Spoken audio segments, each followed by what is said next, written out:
العظيم وصدق رسوله النبي الكريم ونحن على ذلك لمن الشاهدين والشاكرين والحمد لله رب العالمين.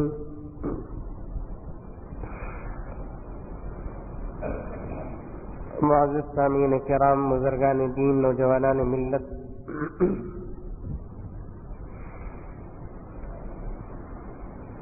میں نے قرآن مجید کی دو آیتیں آپ حضرات کے سامنے تلاوت کی.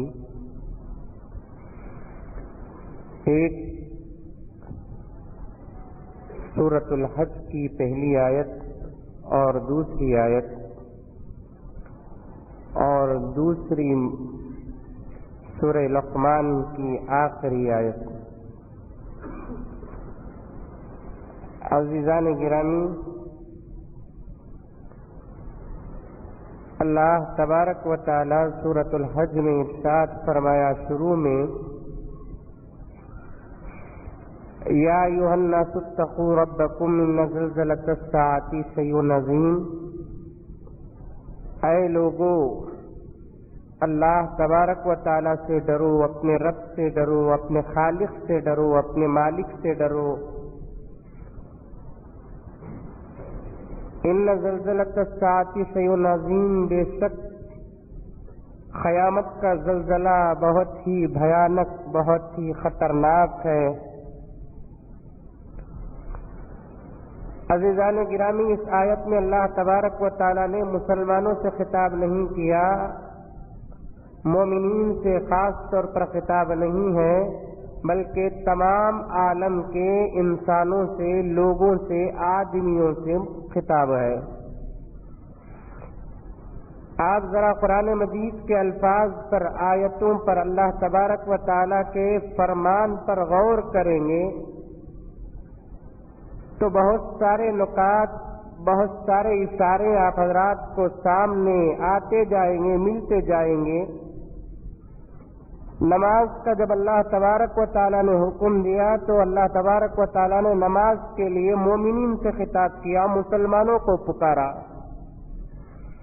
یا ایھا الذین آمنوا اقیموا الصلاۃ، ایمان والو نماز کو قائم کرو. یہ نماز کا جو حکم ہے، نماز کو پڑھنے کا جو حکم ہے، اللہ تبارک و تعالیٰ نے اس خطاب کا اشارہ مسلمان سے، مومن سے کیا. روزے کا بھی یہی مسئلہ ہے. یا ایھا الذین آمنوا کتب علیکم الصیام کما کتب علی الذین من قبلکم لعلکم تتقون. اے ایمان والو، تم پر روزے فرض کیے گئے ہیں تو روزہ رکھنا ہے، روزے کو ماننا ہے. روزے کا اگر اقرار کرنا ہے تو اقرار کرنے والے کا مسلمان ہونا ضروری ہے، مومن ہونا ضروری ہے. اسی طریقے سے زکوٰۃ کا بھی یہی حکم ہے، حج کا بھی یہی حکم ہے. لیکن اس کے برخلاف اللہ تبارک و تعالیٰ نے قیامت کا جو تذکرہ فرمایا، یا ایھا الناس اتقوا ربکم ان زلزلۃ الساعۃ شیء عظیم. اے لوگو، چاہے تم مجھے مانو یا نہ مانو، چاہے تم میرا اقرار کرو یا میرا انکار کرو، میری خدائی کو تسلیم کرو یا میری خدائی کا انکار کرو، میرے سامنے سر کو جھکاؤ یا نہ جھکاؤ، میری عبادت کرتے ہو یا چاند، ستارے، سورج کی پرستش کرنے والے کیوں نہ ہو، لیکن تم کو اس بات کو ماننا پڑے گا. چاہے دنیا کے کسی بھی آدمی کی تم اطاعت کرتے ہو، کسی بھی آدمی کی تم پوجا کرتے ہو، کسی بھی مخلوق کو اپنا خدا مانتے ہو، لیکن تمام کا بڑا میں ہوں. میرے علاوہ کوئی خدا نہیں، میرے علاوہ کوئی رب العالمین نہیں، میرے علاوہ کوئی معبود حقیقی نہیں. تم چاہے مجھے مانو یا چاہے میرا انکار کرو، لیکن قیامت تو آنے والی ضرور ہے. نماز کے لیے تمہارا مجھے ماننا ضروری ہے، روزے کے لیے تمہارا مجھے ماننا ضروری ہے، زکوٰۃ کے لیے تمہیں مجھے ماننا ضروری ہے. لیکن قیامت کے لیے تم چاہے مانو یا چاہے انکار کرو، دونوں صورتوں میں قیامت آنے والی ہے، آ کر رہے گی. یہ میرا اٹل فیصلہ ہو چکا ہے.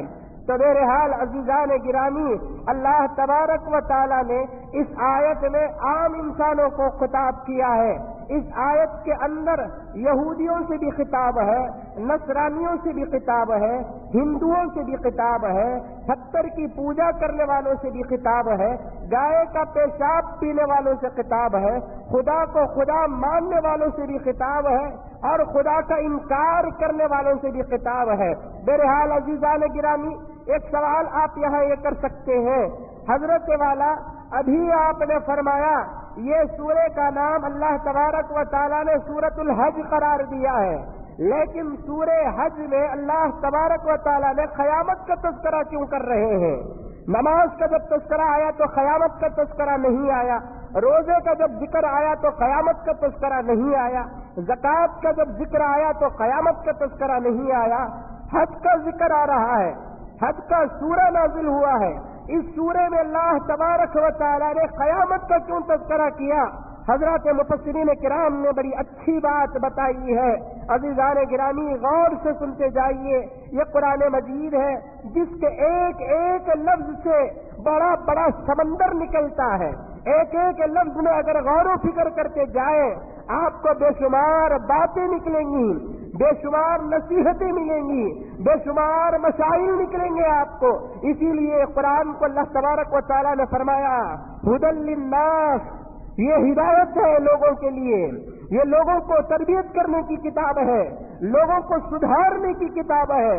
اس کے ایک ایک لفظ میں ایک ایک سمندر پوشیدہ ہے، آپ کی زندگی کے، آپ کے موت کے، آپ کے گھر کے، آپ کے باہر کے، آپ کے دکان کے، آپ کے تجارت کے تمام مسائل اگر آپ کو ضرورت پیش آئے تو یہ کتاب آپ کے لیے ہدایت کا سبق دیتی ہے، ہدایت کا راستہ دکھاتی ہے۔ تو بہرحال ذکر تو اس سورے کے اندر اللہ تبارک و تعالیٰ نے حج کا فرمایا، لیکن سورے کو شروع کر رہا ہے اللہ تبارک و تعالیٰ قیامت کے تذکرے سے۔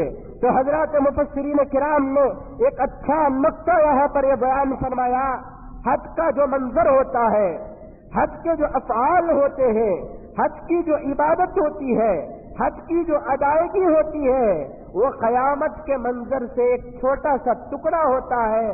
قیامت میں جو پریشانی ہوتی ہے حج کے ادا کرتے ہوئے وہ پریشانی ہوتی ہے، قیامت میں جو دوڑنا چلنا پھرنا جو ہوتا ہے اس کی ایک چھوٹی سی جھلکی حج کے اندر بھی پائی جاتی ہے۔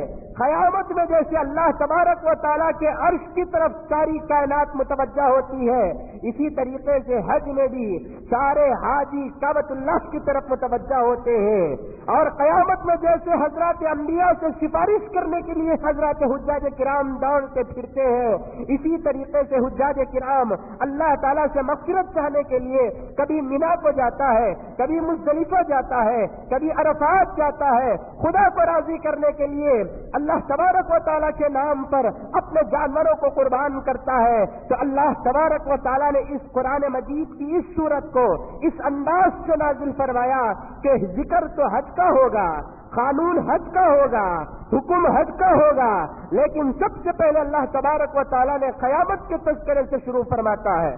عزیزان گرامی، نوجوانان ملت، یہ پہلی آیت کے چند اشارے میں نے آپ کے سامنے رکھے، پھر دوسری آیت کی طرف آئیے آپ۔ اللہ تبارک و تعالیٰ نے قیامت کے بے شمار مصیبتوں میں سے، بے شمار ٹینشنوں میں سے، بے شمار کیفیتوں میں سے ایک کیفیت کو، ایک انداز کو، ایک حالت کو بتاتے ہیں۔ کیا حالت ہے وہ؟ قیامت کے وقت ایسا زلزلہ آئے گا، ایسی ہولناکی آئے گی، ایسا خوف چھا جائے گا، ایسے بھیانک آوازیں شروع ہو جائیں گی، اور ایسے چیزیں ٹوٹنے اور پھوٹنے لگیں گے، آسمان ٹکڑے ہوتا رہے گا، زمین پھٹتی رہے گی، پانی سوکھ جائے گا، درخت آپے سے باہر ہو کر گرنے لگیں گے، اڑنے والے پرندے جھڑتے رہیں گے۔ ان تمام حالت کو دیکھ کر اللہ تبارک و تعالیٰ فرماتے ہیں انسان کی کیا حالت ہوگی؟ یہ تو آسمان کی حالت کے وہ ٹوٹ جائے گا، زمین کی حالت کے پھوٹ جائے گی، سمندر کی حالت کے پانی سوکھ جائے گا، سورج کی حالت کے زمین کے قریب ہو جائے گا، چاند کی حالت کے ٹوٹ جائے گا، پرندوں کی حالت کے بکھر جائیں گے۔ اب تمام دنیا کی مخلوقوں کی حالت الگ ہوگی تو انسان کی کیا حالت ہوگی؟ انسان کی پریشانی کا عالم کیا ہوگا، انسان کتنا پریشان ہوگا۔ تو اللہ تبارک و تعالیٰ فرماتے ہیں اے انسان یوم ترونہا تذہل کل مرضعۃ عما ارضعت، اس دن تو دیکھے گا دودھ پلانے والی عورت اپنے بچے کو چھاتی سے پھینک کر دوڑنا شروع کر دے گی۔ آپ نے کبھی دیکھا کہ ماں اپنے بچے کو دودھ پلانے پر آتی ہے، جب تک بچہ دودھ پیتا رہے گا اس وقت تک بڑے سے بڑا کام کرنے کے لیے ماں تیار نہیں ہوتی۔ رات کو ماں سو رہی ہے، بچہ دودھ کے لیے اٹھتا ہے، فوراً دودھ پلانے کے لیے تیار ہو جاتی ہے۔ بچہ دودھ پی رہا ہے، ادھر کھانا گل رہا ہے، دیگچی کو اتارنے کی ضرورت ہے، لیکن ماں دیگچی کو اتارنے کے لیے تیار نہیں۔ کیوں کہ کھانا گل جائے تو گل جائے، لیکن میرے بچے کے پینے میں کسی قسم کا دراڑ اور رکاوٹ پیدا نہ ہو۔ اگر بچہ دودھ پی رہا ہے، ماں کی ماں اس ماں کو بلا رہی ہے کہ بیٹے یہ گلاس پانی دے، یہ دودھ پلانے والی ماں کہے گی اماں خاموش رہو میرا بچہ دودھ پی رہا ہے۔ اگر اسے شوہر کوئی حکم دیتا ہے تو بیوی کہتی ہے کہ جی ذرا ٹھہر جاؤ بچہ دودھ پی رہا ہے۔ جب بچہ دودھ پیتا ہے ماں اس بچے کے دودھ پینے کی حالت میں کسی قسم کی رکاوٹ ڈالنے کے لیے تیار نہیں ہوتی، لیکن خدا کی عزت و جلالت کی قسم قیامت کی حوالہ کی اتنی سخت ہوگی، قیامت کی پریشانی اتنی سخت ہوگی، بڑی تکلیفوں کے ساتھ بچے کو جنم دینے کے بعد جب بچے کو دودھ پلانے والی ماں دودھ پلاتی رہے گی، قرآن کہتا ہے قیامت کی حوالناکی سے وہ ماں کی ممتا بھی ٹکڑے ہو جائے گی، سینے کے پاس سے بچے کو اٹھا کر پھینک دے گی اور بچہ کہیں پڑ جائے گا۔ قیامت کی پریشانی سے بچنے کے لیے ماں بچے کو چھوڑ کر کہیں نہ کہیں بھاگنے کے لیے تیار ہو جائے گی۔ قرآن کہتا ہے یوم ترونہا تذہل کل مرضعۃ عما ارضعت وتضع کل ذات حمل حملہا۔ اور دوسری حالت بتاتے ہیں اللہ رب العزت، حمل کی حالت بڑی پریشانی کی حالت ہوتی ہے۔ 3 مہینے کا بچہ پیٹ میں ہو، 4 مہینے کا بچہ پیٹ میں ہو، 7 مہینے کا بچہ پیٹ میں ہو، یہ حالت کیسی ہوتی ہے؟ یہ حالت کتنی خطرناک ہوتی ہے؟ پیٹ میں جب بچہ رہ گیا تو کیا درد ہوتا ہے نہ آپ کو پتا ہے نہ مجھے پتا ہے۔ کیوں؟ نہ کبھی آپ حاملہ بنے نہ کبھی میں حاملہ بنا، یہ تو ضرورت عورتوں کو پیش آتی ہے، یہ حالت تو عورتوں کو پیش آتی ہے۔ اسی لیے اللہ تبارک و تعالیٰ نے ماں کا درجہ بہت بڑا قرار دیا ہے۔ کیوں کہ جب بچہ پیٹ کے اندر رہتا ہے 10 مہینے تک وہ بچہ اگر 1.5 کلو کا ہو، 2 کلو کا ہو، 5 کلو کا ہو، وہ ماں باقاعدہ برابر اٹھائے رکھی رہتی ہے۔ اس لیے وہ حمل کی حالت میں بڑی دشواریاں ہوتی ہیں، بڑی تکلیفیں ہوتی ہیں۔ تو اللہ تبارک و تعالیٰ فرماتے ہیں قیامت کی حوالناکی اتنی سخت ہوتی کہ حاملہ عورت بغیر وقت سے آئے کہ اپنے بچے کو جنم دے گی۔ اس کا ایک وقت ہوتا ہے، نہیں 9 مہینے کے بعد ایک وقت، 10 مہینے کے بعد ایک وقت ہوتا ہے۔ اور آج کل تو مسلمانوں کو ڈاکٹروں پر اتنا بھروسہ آ گیا، 3 مہینے کے بعد جب ٹریٹمنٹ کے لیے اسپتال جاتے ہیں وہ ڈاکٹر کہتا ہے 3 مہینے ہو گئے ہیں، جنوری کے 15 تاریخ کو بچہ پیدا ہوگا، جنوری کے 13 تاریخ کو بچہ پیدا ہوگا۔ تو یہ کسی پر بھروسہ نہیں کرتا، ڈاکٹر کی بات پر برابر بھروسہ کرتا ہے کہ نہیں کرتا؟ کیا بھائی نہیں بھی جنوری میں شادی نہ کو رکھو، کی بھی شادی نہیں رکھنا اس لیے کہ ہماری بیوی کو یا ہماری بہن کو ڈلیوری ہونے، کیسا معلوم تم نے جنوری میں بچہ پیدا نہیں؟ ڈاکٹر صاحب بول ڈالے۔ کیا ڈاکٹر صاحب اللہ تعالیٰ ہے؟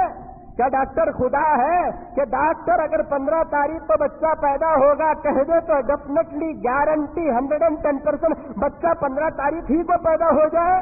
یہ کسی کو نہیں معلوم کہ بچہ کب پیدا ہونے والا ہے، کس وقت پیدا ہونے والا ہے، کس تاریخ کو پیدا ہونے والا ہے، کس حالت میں پیدا ہونے والا ہے، سوائے اللہ رب العزت کے کوئی جاننے والا نہیں ہے۔ یہ اللہ تبارک و تعالیٰ کی قدرتوں میں داخل اور شامل ہے۔ تو بہرحال تو بچہ پیدا ہونے کا ایک خاص وقت ہوتا ہے، 9 مہینے کے بعد کبھی بچہ پیدا ہوتا ہے، 10 مہینے کے بعد کبھی بچہ پیدا ہوتا ہے۔ اطباء اور ڈاکٹروں نے، حکیموں نے بچے کے پیدائش کے مہینے جو کتابوں کے اندر لکھے ہیں، فرمایا کہ کبھی بچہ 6 مہینے میں بھی پیدا ہو جاتا ہے، کبھی بچہ 7 مہینے میں بھی پیدا ہو جاتا ہے، کبھی بچہ 8 مہینے میں بھی پیدا ہو جاتا ہے، کبھی بچہ 9 مہینے میں بھی پیدا ہو جاتا ہے۔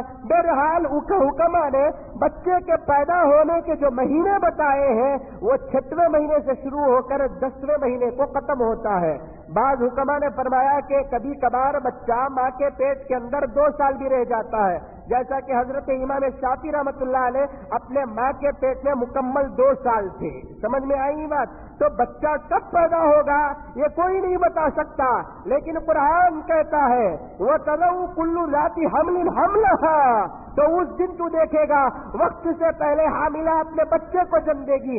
عزیزان گرامی ذرا سوچ کر دیکھو، دیوالی کا جب وقت آتا ہے یہ 10-15 روپے والا ایک پٹاخہ ایک غیر مسلم ہمارے گھر کے سامنے پھوڑتا ہے، نیند سے بڑبڑاتے ہوئے اٹھتے ہیں ہم لوگ، بچے ڈر جاتے ہیں، اگر عورت کام کرتی ہے تو چمک جاتی ہے، طرح طرح کی حالتیں دیوالی کے یہ 10-15 20-25 روپے والے پٹاخے کے اندر پیدا ہوتے ہیں۔ تو ذرا سوچو کہ اللہ تبارک و تعالی جب آسمان کو توڑیں گے تو وہ توڑنے کی آواز کا کیا عالم ہوگا، زمین کو پھوڑیں گے تو زمین کو پھوڑنے کی آواز کا کیا عالم ہوگا، چاند کو توڑیں گے تو چاند کے ٹوٹنے کی آواز کا کیا عالم ہوگا، سورج کو توڑیں گے تو سورج کو توڑنے کی آواز کا کیا عالم ہوگا۔ تو بہرحال اللہ تبارک و تعالیٰ فرماتے ہیں تو وہ قیامت کا دن اتنا سخت ہوگا کہ اپنی ماں اور عورت حاملہ عورت وقت آنے سے پہلے اپنے بچے کو جنم دے گی۔ اور اس کے علاوہ وَتَرَى النَّاسَ سُكَارَىٰ، اور لوگوں کو تو مدہوش پائے گا، لوگوں کے اندر نشہ طاری ہو جائے گا، دیوانگی طاری ہو جائے گی۔ وَمَا هُمْ بِسُكَارَىٰ، حقیقت میں وہ شرابی نہیں ہوں گے، ایسا معلوم ہوگا گویا کہ وہ شراب پیے ہوئے ہیں۔ شراب پینے والا شرابی جس طریقے سے ڈلتا ہوا ہلتا ہوا چلتا ہوا بڑبڑاتا ہوا واہیات بکتا ہوا چلے گا، قیامت کے دن ایسے ہی اس وقت اس زمانے میں زندہ رہنے والے لوگ شرابی نشے کی حالت میں دوڑتے رہیں گے۔ اللہ فرماتے ہیں یہ شراب کا نشہ نہیں ہے، وما ہم بسکارا، یہ شراب کا نشہ نہیں ہے، ولکن عذاب اللہ شدید، یہ تو اللہ تبارک و تعالیٰ کا عذاب ہے۔ بچہ جو ماں جو بچے کو پھینکتی ہے یہ اللہ کا عذاب ہے، حاملہ جو بچے کو وقت سے پہلے جنتی ہے یہ اللہ کا عذاب ہے، لوگوں پر ایک قسم کا جو نشہ طاری ہو جاتا ہے، ولکن عذاب اللہ شدید، یہ تو اللہ تبارک و تعالیٰ کا عذاب ہے۔ تو میرے حال عزیزان گرامی، میں نے قیامت کا مختصر خاکہ اس لیے آپ حضرات کے سامنے پیش کیا، قیامت تو آئے گی ضرور، قیامت کی کیفیت ایسی ہوگی ضرور۔ اب اگر آپ پوچھے مولانا آخر وہ قیامت کب آئے گی، ہم نے قیامت سے قیامت تک تو دیکھ لیا لیکن اب تک قیامت نہیں آئی ہے، آخر قیامت کب آئے گی؟ قرآن کہتا ہے یسألک الناس عن الساعة، اے پیغمبر یسألک الناس عن الساعة، اے پیغمبر آپ سے لوگ قیامت کے بارے میں سوال کریں گے، آپ کہہ دیجئے ان اللہ عنده علم الساعة، اے پیغمبر یہ قیامت کی وقت اور قیامت کے آنے کا وقت تو اللہ تعالیٰ کے پاس ہے۔ 5 چیزیں دنیا کے اندر ایسی ہیں سوائے اللہ تعالیٰ کے کوئی جانتا ہی نہیں ہے، کوئی مائی کا لال اب تک پیدا ہوا بھی نہیں اور قیامت تک پیدا ہوگا بھی نہیں۔ وہ 5 چیزیں کیا ہے؟ ان اللہ عنده علم الساعة وَيُنَزِّلُ الْغَيْثَ وَيَعْلَمُ مَا فِي الْأَرْحَامِ وَمَا تَدْرِي نَفْسٌ مَاذَا تَكْسِبُ غَدًا وَمَا تَدْرِي نَفْسٌ بِأَيِّ أَرْضٍ تَمُوتُ۔ پہلی بات جو کسی کو نہیں معلوم ہے وہ قیامت۔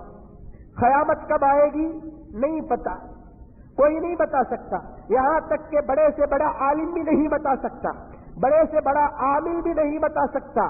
اگر حضرت عیسیٰ علیہ السلام قیامت کے قریب تشریف بھی لا جائے، حضرت عیسیٰ بھی یہ نہیں بتا سکتے کہ جنوری کے 15 تاریخ کو ظہر کی نماز کے بعد ٹھیک 3:30 بجے قیامت آئے گی، حضرت عیسیٰ بھی یہ نہیں بتائیں گے، کیونکہ قیامت کا دن، قیامت کا گھنٹہ، قیامت کا منٹ سوائے اللہ تبارک و تعالیٰ کے نہ کوئی پیغمبر جانتا ہے، نہ کوئی ولی جانتا ہے، نہ کوئی عالم جانتا ہے، نہ کوئی بڑے سے بڑا فلاسفر جانتا ہے، نہ کوئی بڑے سے بڑا سائنسدان جانتا ہے، نہ ماہر فلکیات جو ڈسکوری کو آسمان کے انتہا تک پہنچا کر دنیا کے اندر جتنے بڑے بڑے ستارے ہیں ان ستاروں میں پہنچنے والے اور ایسی سخت سے سخت اور فاسٹ سے فاسٹ فلائٹ بنانے والا ماہر آدمی بھی قیامت کا پتہ لگا نہیں سکتا. ماہر سے ماہر آدمی بھی قیامت کا پتہ لگا نہیں سکتا. کیوں؟ ان اللہ عنہ علم الساعہ، قیامت کا پتہ تو صرف اللہ تبارک و تعالیٰ کو ہے، کوئی نہیں بتا سکتا. اب وہ پمفلٹ جب پہنچ رہے ہیں آپ لوگوں کے ہاتھ میں، مدینے کے امام نے دیکھا، گجرات کے امام نے دیکھا، بمبئی کے امام نے دیکھا، پیغمبر خواب میں آئے اور کہنے لگے کہ قیامت قریب ہے. یہ تو حضور صلی اللہ علیہ وسلم جب تشریف لائے تب سے معلوم ہے کہ قیامت قریب ہے. اب یہ کون سا مزاور نئے طریقے سے پلٹ بانٹ رہا ہے؟ حضور صلی اللہ علیہ وسلم تشریف لائے تبھی سے معلوم ہو گیا کہ قیامت قریب ہے. حضور کے وصال کے بعد آج تک تقریباً 1400 سال کا عرصہ ہو گیا، لیکن اس کے باوجود آپ کو سن کر تعجب ہوگا، اللہ کے رسول صلی اللہ علیہ وسلم نے فرمایا اپنے صحابہ کرام رضوان اللہ تعالی علیہ مجمعین سے کہ صحابہ، قیامت اتنی قریب ہے جس کی کوئی حد نہیں ہے. صحابہ نے پوچھا اللہ کے رسول، قیامت قریب ہے، جب کوئی فنکشن یا کوئی تباہی ہوتی ہے تو کچھ نہ کچھ اشارہ ہوتا ہے، اب قیامت قریب ہے تو قیامت کے قریب کے نشانیاں کیا ہیں؟ تو اللہ کے رسول صلی اللہ علیہ وسلم نے سب سے پہلی جو نشانی بیان فرمائی ہے وہ نشانی اللہ کے رسول نے فرمایا میرا پیدا ہونا خود قیامت کی نشانی ہے. حضور کا پیدا ہونا خود قیامت کی نشانی ہے. اور یہاں تک اللہ کے رسول نے فرمایا دیکھو یہ انگلی سے جتنی قریب ہے ویسا محمد کا پیدا ہونا قریب، قیامت کا آنا اتنا ہی قریب ہے. حضور کا پیدا ہونا خود قیامت کے قریب ہونے کی دلالت اور علامت ہے. تو اب تو حضور صلی اللہ علیہ وسلم کے پیدا ہو کر 1400 سال کا عرصہ گزر گیا ہے، آئے گی ضرور. یہ نہیں سمجھنا مولانا ہمارے بابا بھی سنتے تھے قیامت ہے کہتے، ہمارے دادا بھی سنتے تھے قیامت ہے کہتے، تمہیں بھی بول رہی قیامت ہے بول کر. حضور صلی اللہ علیہ وسلم پیدا ہو کر 1400 سال ہو گئے، اب تک قیامت نہیں آئی ہے نا. چپکے کیا مولوی صاحب اب بنڈلا چھوڑ کر جاری کا قیامت آ رہی ہے، قیامت آ رہی ہے، قیامت آ رہی ہے بول کر. قیامت آنے کا یقین آپ کو بھی رکھنا ہے، لیکن کس انداز سے؟ آپ کو دل کے اندر بھی ایک شک پیدا ہوگا، اور یہ شیطان ہے نا ہمیشہ شک پیدا کرتا جائے گا آپ کو. اور شیطان کا سب سے بڑا اور بہترین عمل یہ ہے کہ وہ انسانوں کے دلوں کے اندر اور بالخصوص مسلمانوں کے دلوں کے اندر شک کو پیدا کرے. شک کو پیدا کرنا انسان کا سب سے بڑا ہتھیار ہے. آپ میں سے کوئی نہیں کہہ سکتا کہ حضرت قیامت کے بارے میں رتی بھی ڈاؤٹ نہیں ہے ہم کو. کبھی کبھار شیطان آ کر دل کے اندر ایک وسوسہ پیدا کر دیتا ہے، شک کو پیدا کرتا ہے. اللہ کے رسول صلی اللہ علیہ وسلم نے فرمایا شک سے بچا کرو، کیونکہ شک انسان کو سب سے بڑی تباہی میں مبتلا کر دیتا ہے. میاں بیوی کے اندر شک آ گیا تو نکاح ختم، خدا اور خدا کے رسول کے احکامات میں شک آ گیا تو ایمان ختم، دوستی میں شک آ گیا تو دوستی ختم، ماں باپ کے درمیان اور اولاد کے درمیان شک آ گیا تو ماں باپ اور اولاد کی محبت ختم ہو جاتی ہے. شک سے بچا کرو. پھر قربان جائیے پیغمبر دو جہاں محمد الرسول اللہ صلی اللہ علیہ وسلم کے ذات گرامی اقدس پر اللہ کے رسول صلی اللہ علیہ وسلم نے صرف حکم بھی نہیں دیا بلکہ اس کے ساتھ علاج بھی بتایا. کہیں بھی کوئی بھی عمل اٹھا کر دیکھو، اللہ کے رسول صلی اللہ علیہ وسلم جب کسی چیز سے بچنے کا حکم دیتے ہیں اس کا علاج بھی بتاتے ہیں. آپ کو سن کر تعجب ہوگا. تو اللہ کے رسول صلی اللہ علیہ وسلم سے صحابہ نے پوچھا شک سے بچنے کے لیے اللہ کے رسول صلی اللہ علیہ وسلم کیا کرنا چاہیے؟ کبھی آپ نے پوچھا؟ آپ کہاں پوچھتے ہیں علماء کرام سے آ کر مسائل؟ علماء سے آ کر کہاں علاج پوچھتے ہیں؟ آپ کو تو علاج کرنے کے لیے یا تو جسمانی علاج ہے تو ڈاکٹر کے محتاج ہوتے ہیں، روحانی علاج ہو تو عامل کے محتاج ہوتے ہیں. سب سے بڑا ڈاکٹر عالم، سب سے بڑا عامل عالم ہوتا ہے. اس لیے علماء سے ربط پیدا کرو. میرے حال عرض کرتا چلوں گا آئندہ چل کر تو اللہ کے رسول صلی اللہ علیہ وسلم نے جہاں حکم بتایا ہے اس کے ساتھ علاج بھی بتایا ہے.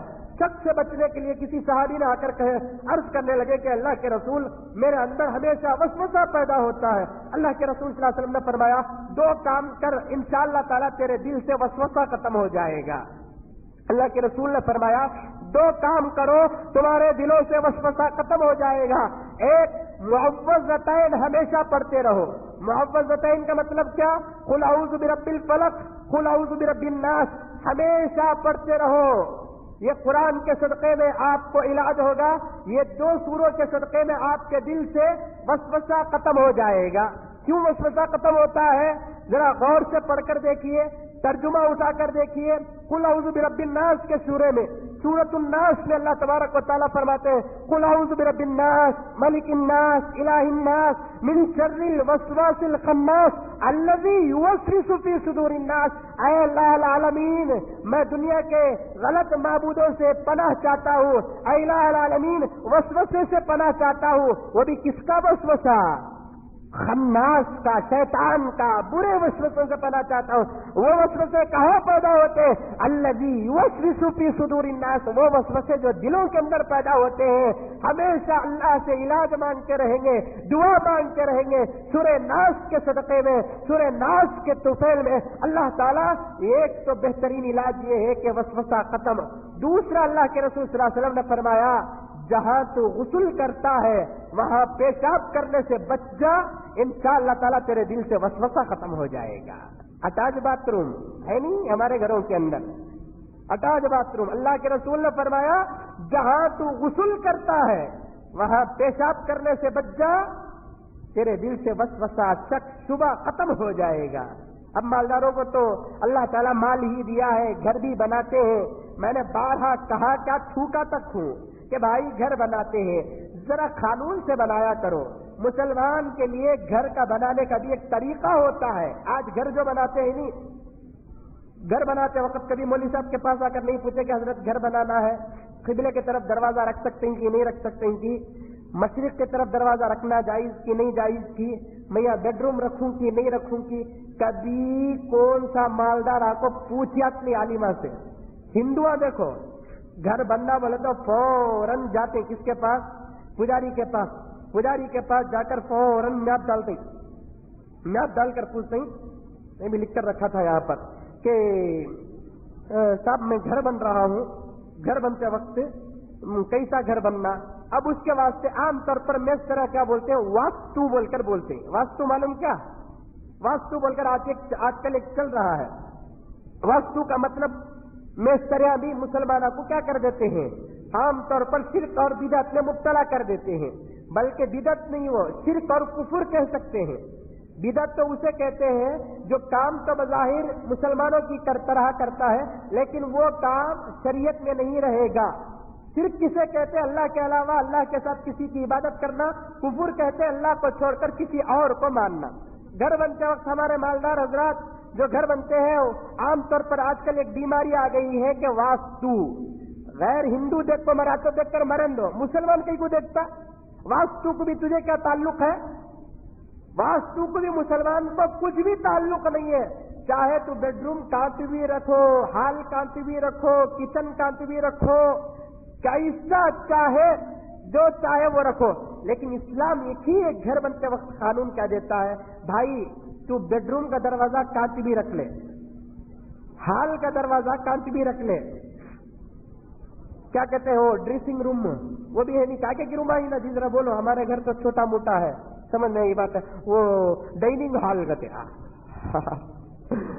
اب تک نماز کی ایک روم بنائے گی، dining hall, dressing hall, bedroom hall, کیا کیا آتے ہیں، ویسے ہوتے نہیں۔ اسلام ایک ہی ایک قانون گھر بناتے وقت یہ دیتا ہے کہ بھائی تو ہال کو چھوڑ دے، بیڈ روم کو چھوڑ دے، کچن کو چھوڑ دے، ڈائننگ ہال کو چھوڑ دے، بیت الخلا میں اسلام کے مسئلے کو سامنے رکھ لے۔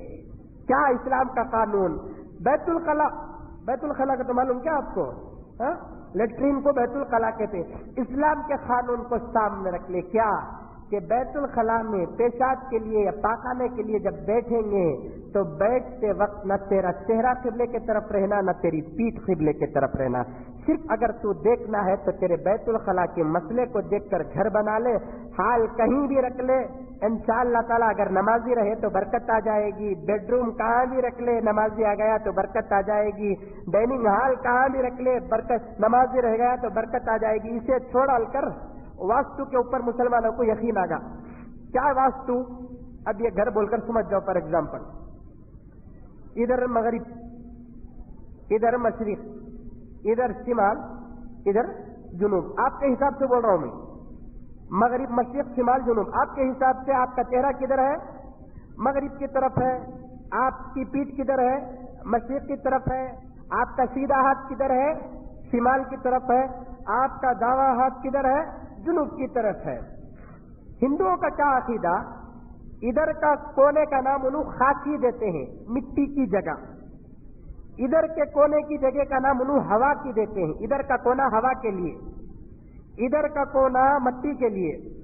ادھر لاش کا جو کونا ہوتا ہے وہ آگ کے لیے، ادھر لاش کا جو کونا ہوتا ہے وہ پانی کے لیے. 4 چیزیں کا دنیا کے اندر ہنسو، ایک مٹی، ایک ہوا، ایک آگ، ایک پانی. ہندوؤں کا طریقہ کیا ہے؟ آج کل گھر بننے کے وقت آپ کاہے کی وہاں پر دروازہ نہیں رکھتے. ایک آگ کا حصہ جہاں ہے وہاں پر بیڈ روم نہیں بناتے. آگ کا حصہ جہاں ہے اگر وہ گھر یا دکان بنانا ہے تو اس صورت میں ہندوؤں کا عقیدہ کیا ہے؟ کیاس کی روم ہوتی ہے نا، غلہ نہیں رکھتے ادھر. آگ کی جگہ پر اگر بنانا ہے تو اس صورت میں وہ لگا کچن بناتے ہیں، کیونکہ کچن کے اندر آگ کا زیادہ کام ہوتا ہے. شاید میں سمجھتا ہوں وہ آگ کی جگہ میں شاید کچن بنا تو کبھی بھی اس کو برن نہیں ہوگا دکھتا. سمجھ میں آئی بات کی؟ تو آگ سے تعلق ہے نا. تو ان لوگوں کا بوڑی بھی نہیں، پانی کی جگہ بھی نہیں ہے. خدا کا نام لے کر جہاں چاہے جو شروع کرو.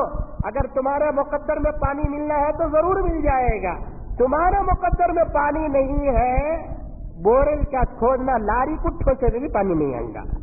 سمجھ میں آئی بات ہے؟ مقدر میں پانی ہے، 1.5 فٹ کھودو پانی ملے گا. مقدر میں پانی نہیں ہے، لاکھ تمہیں کھودو آنے والا نہیں ہے. مقدر میں تمہارے نیند ہے، جہاں تک کیا ڈالے وہاں نیند آ جائے گی. مقدر میں اگر نیند نہیں ہے، دوائیں کھائے تو بھی نیند نہیں آتی. کھا رہی کہ نہیں ہے؟ کھا رہی. کتنے لوگوں کو رات میں نیند نہیں آتی بول کر نیند کے گولیاں کھا رہی، نیند نہیں آتی بول کر کتنے کلو کا باٹل بھی مار رہی. مقدر میں اگر اللہ تعالیٰ نیند رکھا ہے، پلیٹ فارم میں سوئے تو بھی نیند آ جاتی. اگر مقدر میں نیند نہیں ہے، بہترین بنگلہ، بہترین پلنگ، اے سی کا انتظام، بہترین روئی کی نالی ہے، لیکن اللہ تعالیٰ نیند سے محروم کر دے گا. یہ تمام چیزیں جو ہوتے ہیں اللہ تبارک و تعالیٰ اپنے فضل و کرم سے دیتے ہیں. اس لیے بہرحال یہ چند چیزیں آج کل گھر بنتے وقت مسلمان کیا کر رہا ہے؟ یہ واسطو واسطو واسطو بول کر پیچھے پڑ گیا ہے. اور بعض مسلمان تو اتنے شرک اور بدعت اور کفر میں مبتلا ہے، گھر کے اندر وہ کیا کہتے ہیں، اور وہ کلہاڑی مارنے سے پہلے ایک بکرے کا خون پہلے جا کر وہاں ڈالا کو، بعد میں گھر بننا شروع کرتے ہیں. لا حول ولا قوت الا باللہ. ابھی تیرا گھر نہیں بنا کہ تیرا ایمان غارت ہو گیا ہے. ایسے گھر کی کیا ضرورت ہے جس گھر کے در و دیوار سے ہمارا ایمان غارت ہو جائے؟ ایسے گھر کی کیا ضرورت ہے جس گھر کے در و دیوار سے ہمارے نبی کی شان کے اندر گستاخی ہو جائے؟ ایسے گھر کی کیا ضرورت ہے جس گھر کے در و دیوار اور جس گھر کی عمارت سے ہمارے اندر ایمان کے اندر ڈھونسلا پن آ جائے اور ایمان کے اندر زلزلہ آ جائے اور ہماری زندگیوں میں بدعت پیدا ہو جائے؟ ایسے گھروں سے ایک جھوپڑی ہمارے لیے بہتر ہے. تو میرے اعلیٰ عزیزان گرامی، گھر بنتے ہیں تو مسلمان کو ایک چیز گھر کے اندر یہ دیکھنا ہے کہ وہ گھر کا بیت الخلا کہیں قبلے کے طرف نہ رہے، کہیں پیٹھ اس کی قبلے کی طرف نہ رہے. اس لیے آپ کو گھر بننے سے پہلے یا تو مؤذن صاحب کا ساتھ لینا پڑے گا، یا تو امام صاحب کا ساتھ لینا پڑے گا، یا تو خطیب صاحب کا ساتھ لینا پڑے گا. مولانا میں گھر بن رہا ہوں، اس لیے مجھے ذرا آ کر دیکھیے کہ میں بیت الخلا کیسا رکھوں، کہاں رکھوں، یہ پوچھنے کی ضرورت نہیں ہے. بعض لوگ تو اتنے بے ڈھنگے گھر بناتے ہیں، ان لوگوں کو چاہیے کہ جتنا تم بے ڈھنگا گھر بناؤ گے تمہاری خبر بھی اتنی ہی بے ڈھنگی بن جائے گی. کیوں کہ ہم سمجھتے ہیں کہ ہمارے گھروں میں آ کر رہنے والے جو کرایہ دار ہوتے ہیں ان کے ساتھ ہم لوگوں نے اتنا ظلم کر رکھا ہے، اتنا ظلم کر رکھا ہے. ہمارے گھروں کے اندر جو چاہے وہ سہولتیں مہیا کر دیتے ہیں. جب کرائے کو دینے کے لیے گھر بنتے ہیں 30 کو 40 کے پلاٹ کے اندر 4